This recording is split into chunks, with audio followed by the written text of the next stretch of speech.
Hello everyone, today we are going to discuss about nuclear energy. इससे previous video में हमने biomass energy, biofuel, fuel cell, hydrogen as energy source, इसके बारे में हमने discuss किया। We are discussing about renewable energy resources. So यहाँ पे एक क्वेश्चन आता है कि क्या न्यूक्लियर एनर्जी सच में रीन्यूएबल एनर्जी रिसोर्स में कंसिडर की जाती है या नॉन रीन्यूएबल है। देखिए, ये नॉन रीन्यूएबल में तो कंसिडर नहीं की जाती, बट ये फुली रीन्यूएबल भी नहीं है। तो उसे जानने से पहले हम ये जान लेते हैं कि न्यूक्लियर एनर्जी होती क्या है, कितने तरीके की होती है और किस तरीके से जनरेट की जाती है। तो आई होप आप फिर खुद से इस क्वेश्चन का आंसर कर पाएंगे कि क्या न्यूक्लियर एनर्जी कम्प्लीटली रीन्यूएबल है कि नहीं है। अच्छा, अगर रीन्यूएबल एनर्जी रिसोर्सेज के बारे में पढ़ना है तो इससे प्रीवियस वीडियो में हमने renewable non renewable energy resources के डिफरेंसेस देखे, तो वहां से जाके आप वीडियो को चेक कर सकते हैं। Now moving on to the concept that is nuclear energy. If you talk about nuclear energy, so term से जैसे पता चल रहा है, नाम से जैसे पता चलता है, nuclear that is something related two nuclei. अच्छा, न्यूक्लियाई क्या होता है? न्यूक्लियाई हमने पढ़ा है जब हम केमिस्ट्री में एटम्स पढ़ते हैं। तो जब हम एटम पढ़ते हैं तो वहाँ पे एक आता है न्यूक्लियस, है ना। प्रोटॉन पढ़ते हैं हम, इलेक्ट्रॉन पढ़ते हैं, ऑर्बिटल्स पढ़ते हैं, शेल्स पढ़ते हैं, और समथिंग लाइक न्यूक्लियाई पढ़ते हैं, न्यूक्लियस पढ़ते हैं। तो वहीं से इसको थोड़ा सा रिलेट कीजिए।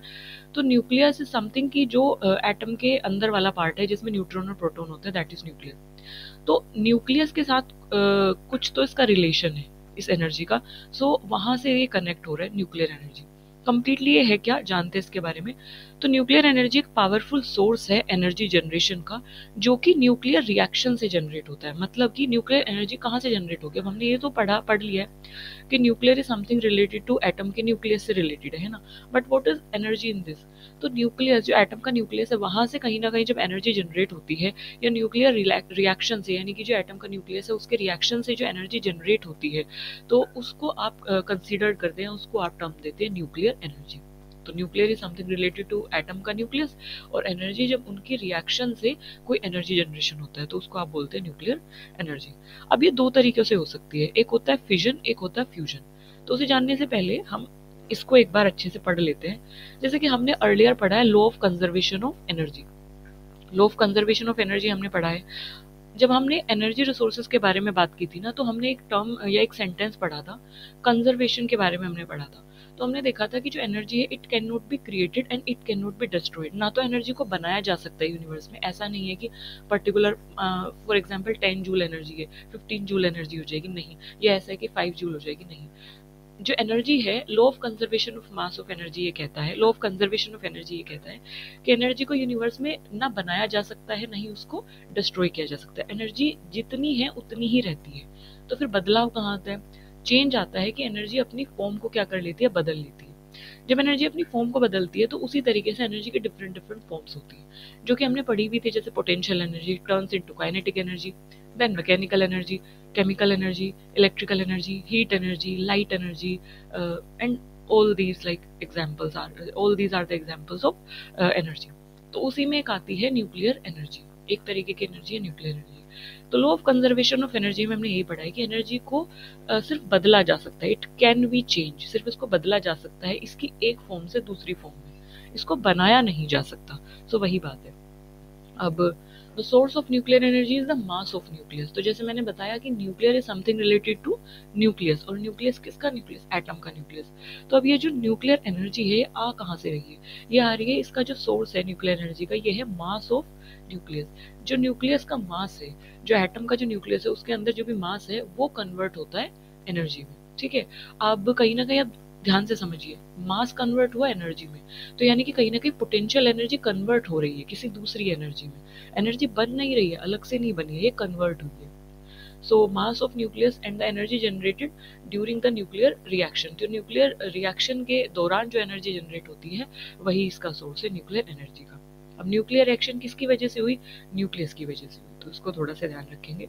सो दैट इज वाई हमने इसको बोला conservation of mass, conversion of mass, not sorry conservation नहीं, conversion of mass into energy. तो यहाँ पे हुआ क्या है कि जो मास एनर्जी है, जो मास जो है वो कन्वर्ट हुआ है किसमें? एनर्जी में कन्वर्ट हुआ है, जो कि आइंस्टाइन की थ्योरी भी है। और जो एनर्जी प्रोड्यूस होती है इसको दिया गया है E is equals to MC square से। जो कि आइंस्टाइन की थ्योरी भी है, जहाँ पे अगर हम देखें M डिनोट्स टू मास, और C जो है वो स्पीड ऑफ लाइट को डिनोट करता है, और आपका E इज दैट एनर्जी जो जनरेट हुई है। सो दिस इक्वेशन जो है वो किसने डेवलप की है? आइंस्टाइन ने डेवलप की है। ये सब कुछ इतना इम्पोर्टेंट नहीं है, ये वाला जो पोर्शन है, आइंस्टाइन वाला जो पोर्शन है, ये उतना इम्पोर्टेंट नहीं है, ये बस थोड़ा नॉलेज इन्हेंस करने के लिए है। इम्पोर्टेंट बात जो है वो है law of conservation of energy. और कंजर्वेशन ऑफ एनर्जी में क्या कन्वर्ट होता है? मास कन्वर्ट होता है एनर्जी में, इसको आप ध्यान रखेंगे। इसके अलावा जो एनर्जी है वो कन्वर्ट होती है एक फॉर्म से दूसरी फॉर्म में, इसको आप ध्यान रखेंगे। कौन टेक पार्ट करता है इसमें? न्यूक्लियस टेक पार्ट करता है। सो मास ऑफ न्यूक्लियस जो है वो कन्वर्ट होता है एनर्जी में। अब जो न्यूक्लियर एनर्जी होनी है, जैसे मैंने आपको बताया कि न्यूक्लियर एनर्जी दो तरीके से, एक तरीके से जनरेट होती है। एक होता है न्यूक्लियर फिजन, एक होता है न्यूक्लियर फ्यूजन। तो अगर हम इसको टाइप्स ऑफ न्यूक्लियर रिएक्शन की बात करें, या न्यूक्लियस किन दो तरीकों से रिएक्ट कर सकता है, क्योंकि हमने बोला ना कि मास कन्वर्ट होता है एनर्जी में, तो न्यूक्लियस में रिएक्शंस होती है, तो वो रिएक्शंस दो तरीके से हो सकती है। एक है न्यूक्लियर फिजन, एक है न्यूक्लियर फ्यूजन। तो बेसिकली आप इन्हें न्यूक्लियर एनर्जी के टाइप्स भी बोल सकते हैं, या न्यूक्लियर रिएक्शन के टाइप भी बोल सकते हैं। सो अगर हम न्यूक्लियर फिजन की बात करें, सबसे फर्स्ट हम पढ़ लेते हैं न्यूक्लियर फिजन की। अगर हम बात कर रहे हैं तो टर्म से ही चीज़ों को याद रखिए, नाम से चीज़ों को याद रखिए। जब हम फिजन की बात करते हैं तो fission is something related to splitting, टूटना। फिजन का मतलब होता है कोई जो चीज़ है, कोई बड़ी जो चीज़ है, जब वो टूट जाएगी तो उसको आप बोलते हो फिजन। तो splitting of N atomic nucleus, जो एटम का न्यूक्लियस है उसके टूटने को आप बोलते हो कि फिजन हुआ है ना। So that is. अगर हम बात करें nucleus of a heavy radio active element, एक रेडियो एक्टिव एलिमेंट का, हैवी रेडियो एक्टिव एलिमेंट का जो न्यूक्लियस है, जब वो टूटता है, अब कोई भी चीज़ टूटेगी कब? जब बड़ी होगी तभी तो छोटी छोटी पीसेस में टूटेगी। जो ऑलरेडी स्मॉलर पोर्शन में है वो किस तरीके से टूटेगा, है ना। तो कोई जो बड़ा रेडियो एक्टिव एलिमेंट है, कोई जो बड़ी चीज़ है, वो छोटे छोटे एलिमेंट्स में टूटती है, तो उसी को आप नाम देते हैं फिजन का। अब जैसे कि अगर हम बात करें, जैसे यूरेनियम है, यूरेनियम 235 है, या प्लूटोनियम है, या थोरियम है, इन ये जो एलिमेंट्स हैं, इनके जो ये रेडियो एक्टिव एलिमेंट है, रेडियो एक्टिव एलिमेंट्स क्या होते हैं इसके बारे में भी हमने डिस्कस किया है प्रीवियस वीडियो में। मैं थोड़ा सा ब्रीफ में यहाँ पे बता देती हूँ। रेडियो एक्टिव एलिमेंट्स वो एलिमेंट्स होते हैं जो रेडियो एक्टिव वेव्स जनरेट करते हैं, जो रेडिएशंस जनरेट करते हैं बेसिकली। तो रेडियो एक्टिव रेडिएशन एक तरीके से वो जनरेट करते हैं, और धीरे धीरे धीरे धीरे वो, क्योंकि रेडियो एक्टिव वेव्स या रेडियो एक्टिव रेडिएशंस वो जनरेट करते हैं, तो धीरे धीरे उनका जो मास है वो कम होते जाता है ना, जिसे आप हाफ लाइफ भी नाम देते हैं। तो अब जैसे यूरेनियम है, प्लूटोनियम है, थोरियम है, सीजियम है, ये कुछ रेडियो एक्टिव एलिमेंट्स हैं जिनके जो न्यूक्लियस है वो काफ़ी हैवी है या बड़ा है। तो वो क्या होता है कि वो टूटता है स्मॉलर न्यूक्लियाई में, है ना। और जब वो स्मॉलर न्यूक्लियाई में टूटता है तो उसके टूटने से बहुत सारी एनर्जी जनरेट होती है। अब न्यूक्लियस क्या है? न्यूक्लियस है मास। जब वो स्प्लिट हुआ है स्मॉलर न्यूक्लियाई में, तो किस में कन्वर्ट हुआ है? एनर्जी में। तो वो बहुत सारी एनर्जी को क्या करता है सॉरी बहुत सारी एनर्जी को क्या करता है? रिलीज करता है। तो that splits up into smaller nuclei. तो वो जो बड़ा न्यूक्लियस है किसका? रेडियो एक्टिव एलिमेंट का। कौन कौन से रेडियो एक्टिव एलिमेंट? जैसे कि यूरेनियम है, प्लूटोनियम है, थोरियम है। तो जब ये स्मॉलर पोर्शन में टूटता है तो इसको आप नाम देते हैं क्या? Nuclear fission. अब ये टूटता कैसे है? ये टूटता है जब इसको बोम्बार्ड किया जाता है लो एनर्जी न्यूट्रॉन से। तो हम क्या करते हैं, जैसे कोई बड़ा इलेक्ट्रॉन न्यूक्लियस है, जैसे यूरेनियम 235 का न्यूक्लियस है, तो हम उस पर बोम्बार्डिंग करेंगे। बोम्बार्डिंग एक तरीके से कंट्रोल्ड, एक तरीके से यू कैन से कि कंट्रोल्ड एटमॉस्फेयर के अंदर या न्यूक्लियर रिएक्टर्स के अंदर हम न्यूट्रॉन्स को उस पर क्या करते हैं? बोम्बार्डिंग करते हैं, उस पर एक तरीके से डालते हैं। तो वो जो बड़ा न्यूक्लियाई है वो छोटे छोटे न्यूक्लियाई में टूट जाता है। अब ये टूटता है तो इसके अंदर से huge amount of heat generate होती है। जब ये टूटता है तो इस प्रोसेस के दौरान जब ये टूट रहा होता है तो बहुत सारी हीट का जनरेशन होता है, और इस पॉइंट पे कार्बन डाइऑक्साइड जो है ये गैस भी पंप की जाती है रिएक्टर्स में, और यूरेनियम के साथ removing heat from the system, ताकि जो हीट है उसको सिस्टम से हटाया जा सके। क्योंकि अगर इतनी ज़्यादा हीट, क्योंकि जो न्यूक्लिया है उससे इमेंस अमाउंट में हीट जनरेट होती है, बहुत ज़्यादा अमाउंट में हीट जनरेट होती है। तो इतनी ज़्यादा हीट जनरेशन में जो न्यूक्लियर रिएक्टर है वो फट सकता है। सो इस वजह से क्या होता है कि कार्बन डाइऑक्साइड गैस को क्या किया जाता है?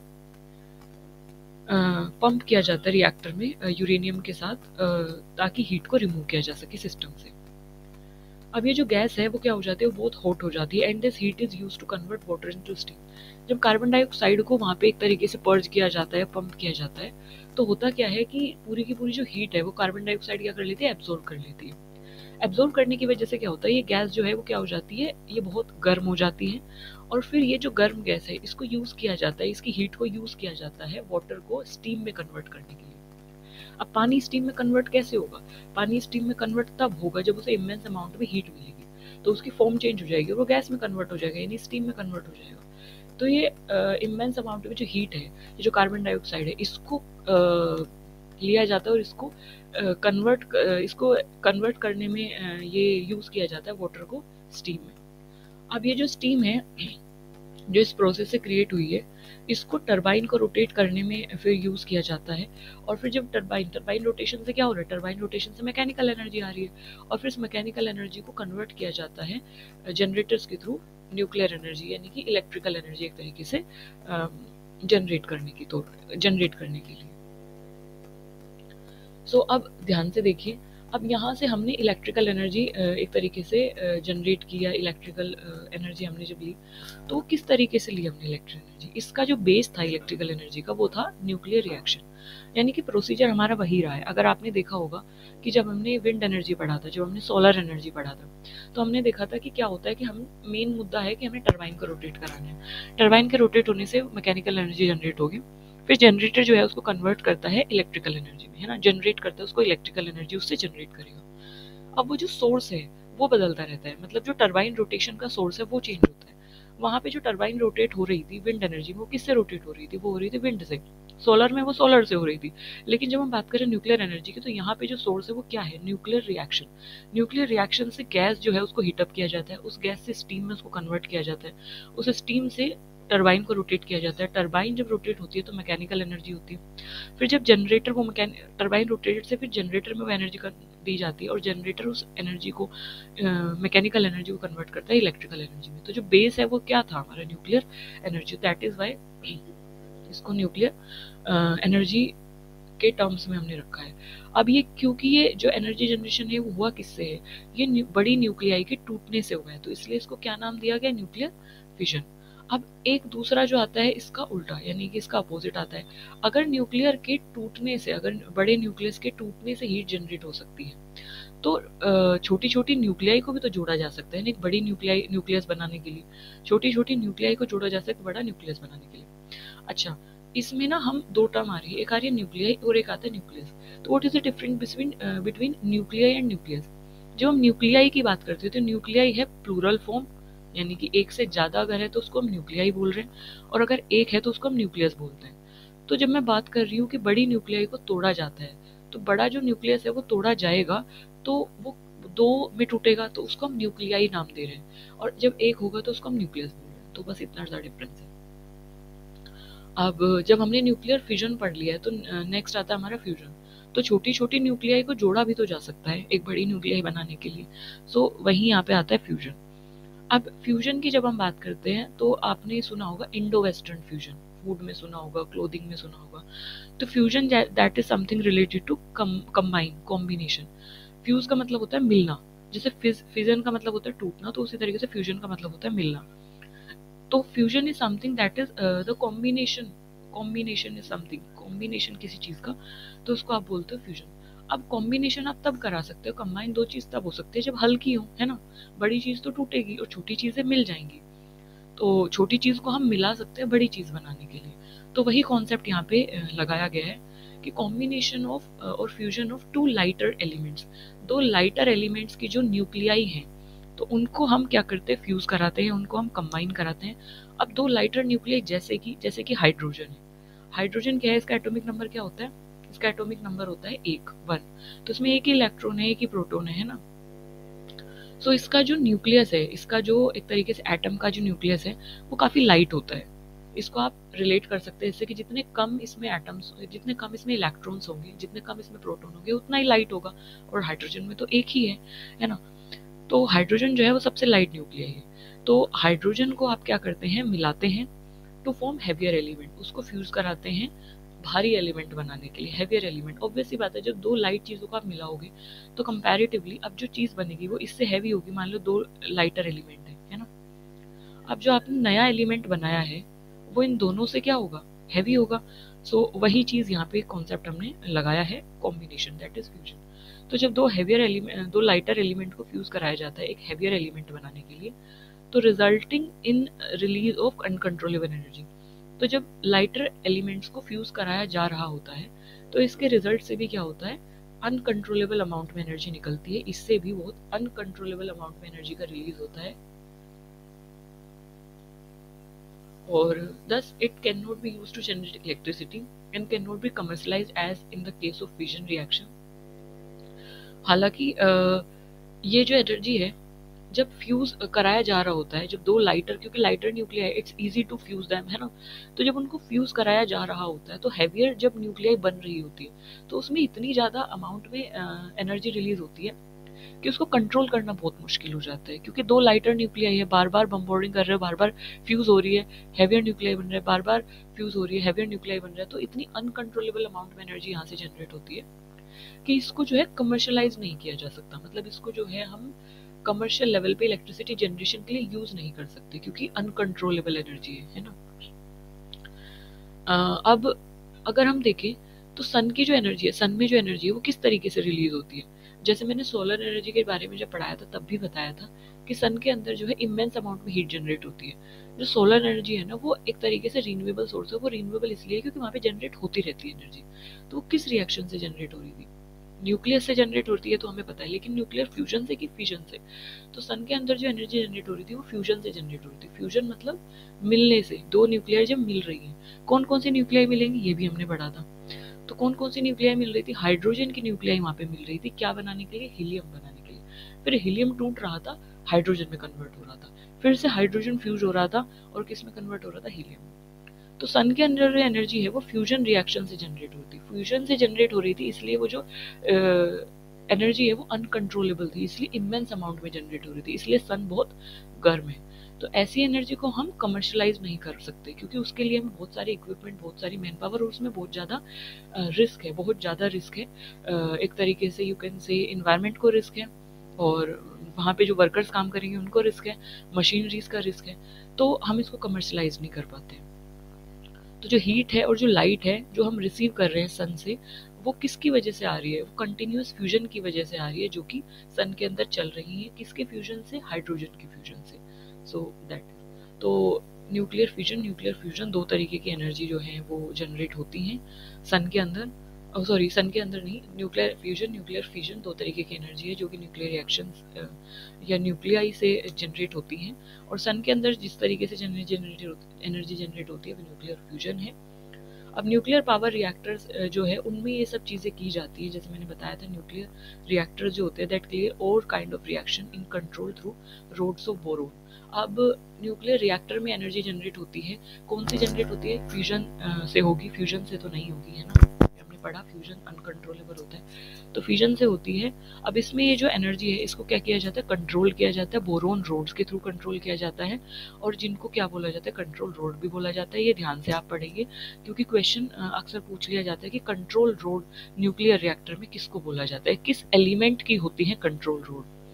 तो न्यूक्लियर पावर रिएक्टर जो होते हैं जिनमें न्यूक्लियर रिएक्शन से एनर्जी जनरेट की जाती है, वहाँ पे कंट्रोल रोड्स होती हैं न्यूक्लियर रिएक्शन को कंट्रोल करने के लिए। और वो जो कंट्रोल रोड होती हैं वो किससे बनी होती है, बोरोन से बनी होती है, बोरोन की होती है। अब ये जो बोरोन की रोड होती है कैसे कंट्रोल करती है, ये क्या करती है, न्यूट्रॉन को एब्जॉर्ब कर लेती है। अब जब ये न्यूट्रॉन को एब्जॉर्ब करेंगे तो न्यूट्रॉन बम्बार्ड नहीं होंगे, और जब न्यूट्रॉन बम्बार्ड नहीं होंगे तो वो हैवियर न्यूक्लियाई को क्या करेंगे, तोड़ेंगे नहीं, छोटी छोटी न्यूक्लियाई। तो इससे क्या हो जाता है, जब न्यूट्रॉन बॉम्बार्ड होना बंद हो जाएंगे तो न्यूक्लियाई टूटना बंद हो जाएगी, न्यूक्लियाई जब टूटेगी नहीं तो हीट एनर्जी भी जनरेट नहीं होगी। तो इस तरीके से बोरोन रोड क्या करते हैं, न्यूक्लियर रिएक्शन को कंट्रोल करने में हेल्प करते हैं।